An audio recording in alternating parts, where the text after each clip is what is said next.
Y'all see that? See that painting back there? Yeah, I did that. I did that. What's going on, y'all? Yeah, what's going on? We back, and I'm here with another review for y'all. I'm gonna be kind of like trying out different styles and types of reviews. So the first one with Knives Out, I dedicate that whole one to that film, really just because I had a lot to say about that film. But now with the stuff I'm talking about today, I'm probably going to try to fit 3 movies and shows that I've recently watched. I'm going to try to fit them in here and try to do just a little more faster reviews for some of the things that I don't really have too much crazy thoughts on. So yeah, first we're going to start off with the House Party movie, House Party 2023. If y'all see me look over to the sides, I got notes. But yeah, House Party 2023 just came out a couple weeks ago around Martin Luther King weekend. Of course, it's a reboot from the original 90s series, the House Party movies. And we're talking about the first 3 House Party movies, not House Party 4 and 5. Those were trash. We're talking about the good first 3 with Kid and Play. And personally, those are some of my favorite movies, like black movies, classics.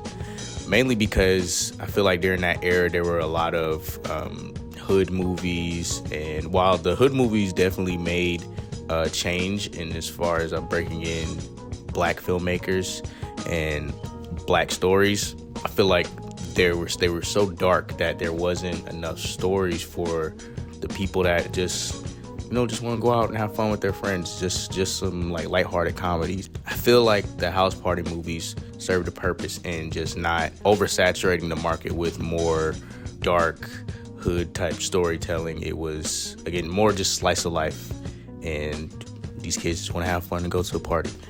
So I'll be honest, this 2023 movie is not that.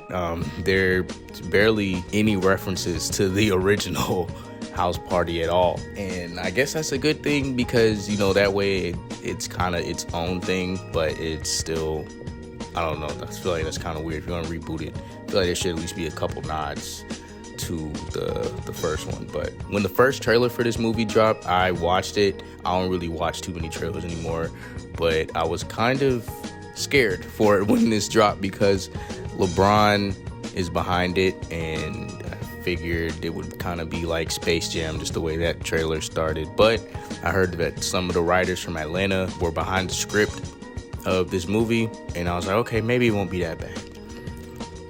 I was wrong. So the movie stars Jacob Latimore and Tosin Cole, who this is my first time hearing of him, and they're like 2 friends, and they're trying to raise money for Jacob Latimore's character. His daughter needs to go to a school or something, so he's trying to raise money so that she can go to this nice school.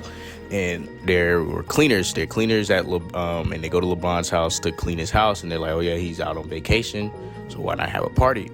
So they invite all his famous friends and stuff, and shenanigans take place. The cameos are the best parts of the movie. Me personally, I enjoyed every time DC Young Fly was on screen. I just think DC is so funny, and seeing his growth from Vine to now, like, he steals the show every time he's on screen.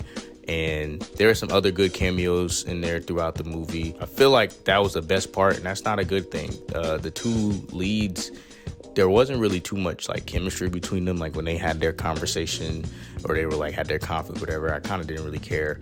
I was kind of just ready to move on. There's also Kid Cudi's in the movie. He has more of a bigger role. He's kind of like an important side character, and he essentially is just leaning into the fact that people think he's weird. So this version of him is just like extra like creepy and stuff. And he's a really good part of the movie too. So if you do watch it, I would say watch it for Kid Cudi. And then towards the end, there's this random side plot about the Illuminati.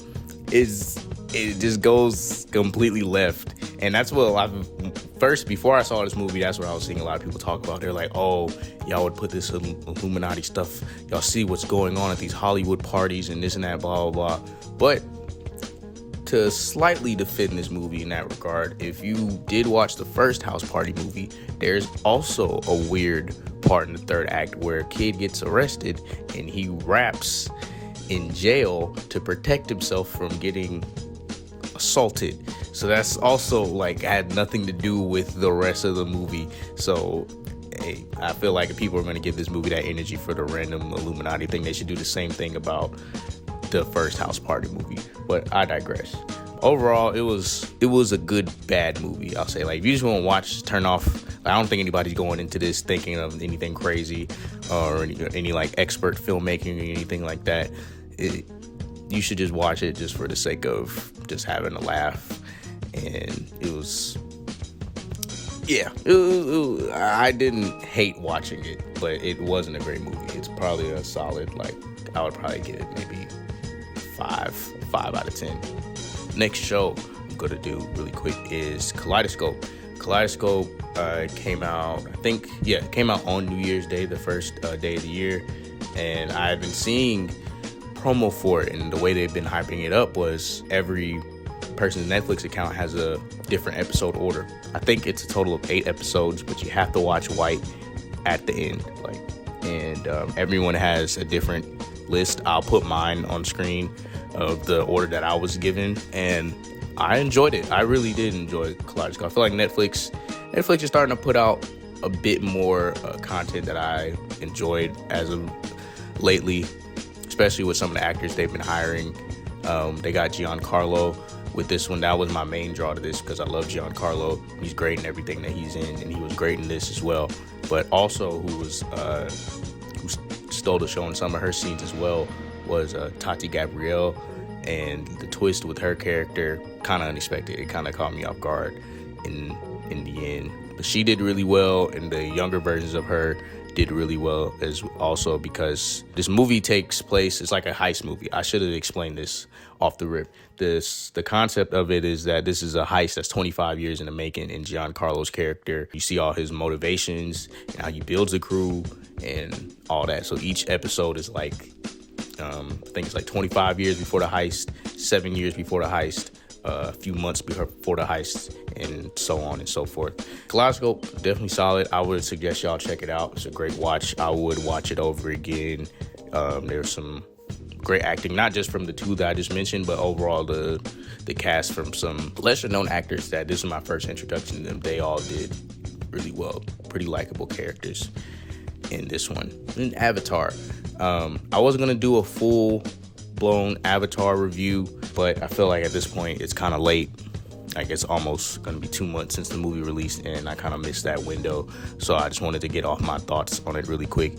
Avatar, we all know about the first one that came out in 2008 and how big of a cultural impact that one had, and also how ahead of its time that it was when it came to CGI, because the CGI for that movie coming out in 2008 looks ridiculous, but the story wasn't anything too crazy. And honestly, I barely remember anything from the first Avatar movie.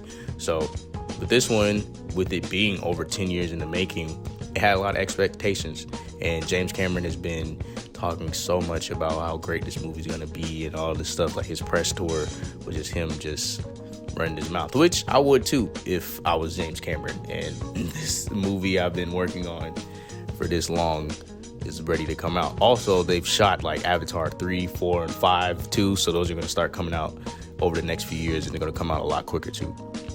But with Avatar 2, The Way of the Water, essentially it starts, it brings back our main character from the first movie, Jake Sully, and now he has a family. It's about 4 kids. I think he had like four or 5 kids, and the sky people, the earth people, come back, and they're trying to like do what they did in the first movie. Essentially, Jake, he leaves his main tribe in the forest to protect his family because he knows they're looking for him, and he goes to live with the water people, and they start to teach him how the way of the water, how that works, and how his family now begin to adapt to their lifestyle. And the CGI, once again, amazing. I should have saw this movie in 3D. I wish I did, because I feel like that would have been the perfect way to experience this.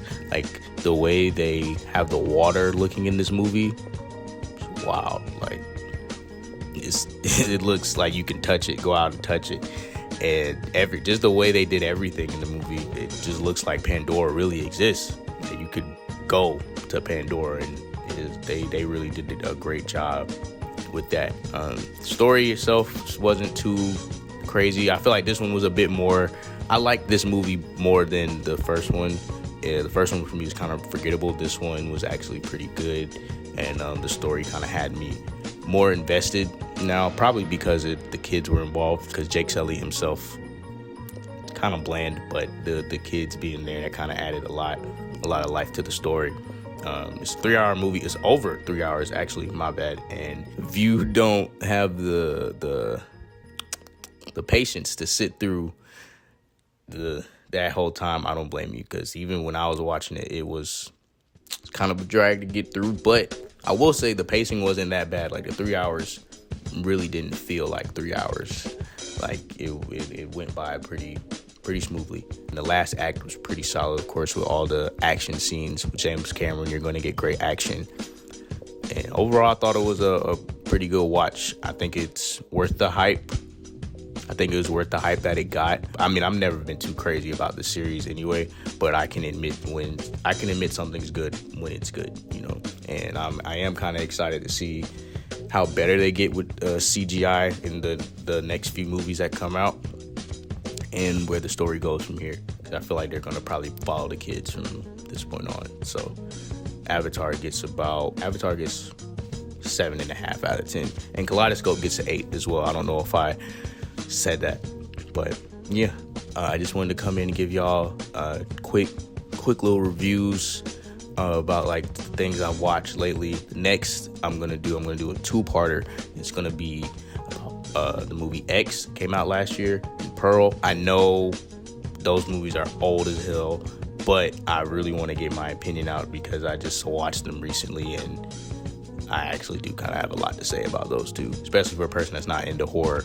I enjoyed those movies, and I'm going to work on those reviews next. If there's anything y'all want me to watch or review, put it down in the comments. Let me know. I'll check it out. And yeah, I think that's it for me today, and I'll see y'all next time.